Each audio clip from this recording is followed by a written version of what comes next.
بسم اللہ الرحمن الرحیم۔ آج ہماری گفتگو شریعت اسلامیہ کے تیسرے ماخذ اجماع امت کے حوالے سے ہے۔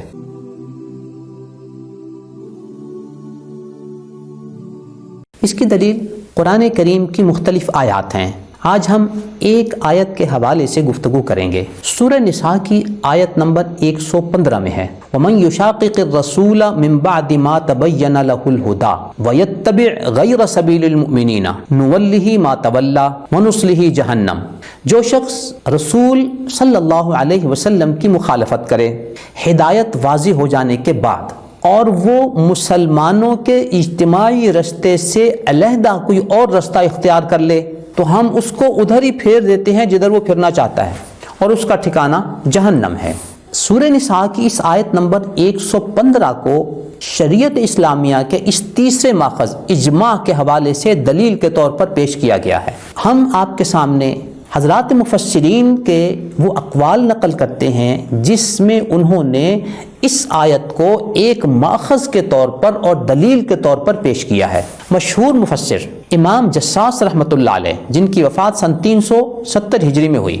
وہ اپنی کتاب احکام القرآن میں سورہ نساء کی اس آیت نمبر 115 کے ذیل میں لکھتے ہیں مومنین کے رستے کی مخالفت کو نبی کی مخالفت سے جوڑ کر وعید سنائی گئی۔ معلوم ہوا کہ مسلمانوں کا اجماع حجت ہے۔ آگے بڑھیے۔ امام سمرقندی، جن کی وفات سن 373 ہجری میں ہوئی، وہ اپنی کتاب بحر العلوم میں لکھتے ہیں سورہ نساء کی آیت نمبر 115 دلیل ہے کہ اجماع حجت شرعی ہے۔ اجماع کی مخالفت مومنین کے رستے کی مخالفت ہے۔ امام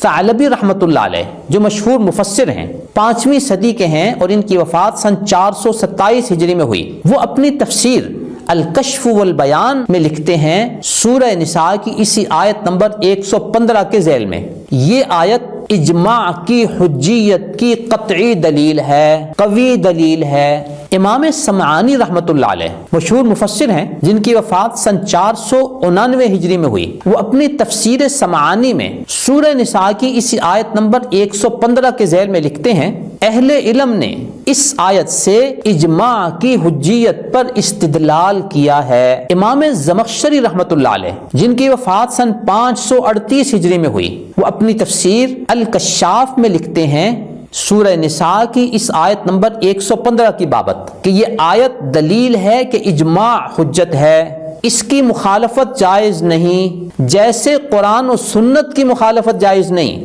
آگے اس کی وجہ لکھتے ہیں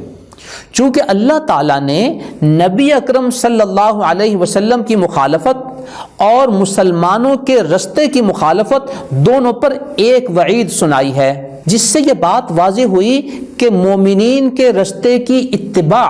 واجب ہے۔ امام قرطبی رحمۃ اللہ علیہ، جو مشہور مفسر ہیں، ان کی وفات سن 671 ہجری میں ہوئی، وہ اپنی تفسیر الجامع لاحکام القرآن میں سورہ نساء کی اسی آیت نمبر 115 کے ذیل میں لکھتے ہیں یہ آیت گو کہ اپنے پس منظر کے اعتبار سے چور کی بابت ہے، لیکن اس کا حکم عام ہے ہر اس شخص کے لیے جو مسلمانوں کے رستے کے مخالف چلے۔ یوں امام قرطبی رحمۃ اللہ علیہ نے بھی سبیل مومنین کی مخالفت کرنے والے کو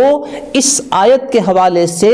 اجماع کی مخالفت کرنے والا اور سبیل مومنین کی مخالفت کرنے والا قرار دیا۔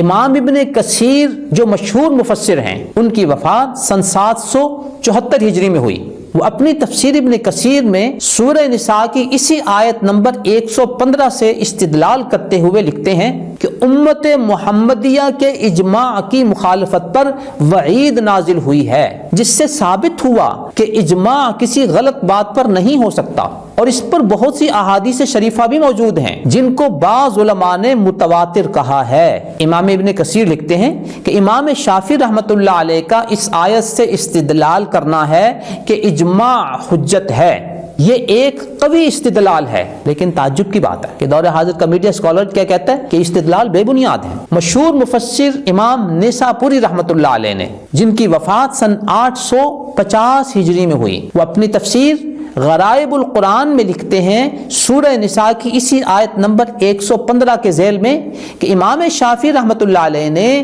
اس سے استدلال کیا ہے کہ اجماع حجت ہے۔ 14ویں-15ویں صدی کے ایک مفسر شیخ ابو بکر جزائری اپنی تفسیر ایسر التفاسیر میں لکھتے ہیں کہ سبیل مومنین سے نکلنا اور اس کی مخالفت کرنا اجماع سے نکلنا ہے۔ یوں محترم سامعین، امت اسلامیہ کی تاریخ میں آج تک کے مفسرین کے حوالہ جات سے ہم نے آپ کی خدمت میں یہ حقیقت پیش کی کہ سورہ نساء کی اس آیت نمبر 115 کو حضرات مفسرین نے اجماع کی دلیل کے طور پر پیش کیا ہے اور اس سے اجماع کے حجت ہونے پر استدلال کیا ہے۔ یوں امت اسلامیہ کے 1400 سال کے یہ مفسر ایک طرف ہیں جو اس آیت نمبر 115 سے استدلال کر رہے ہیں اجماع کی حجیت پر، اور دور حاضر کا ایک میڈیا اسکالر وہ اپنی ایک علیحدہ ڈفلی بجاتے ہوئے کہتا ہے کہ سورہ نساء کی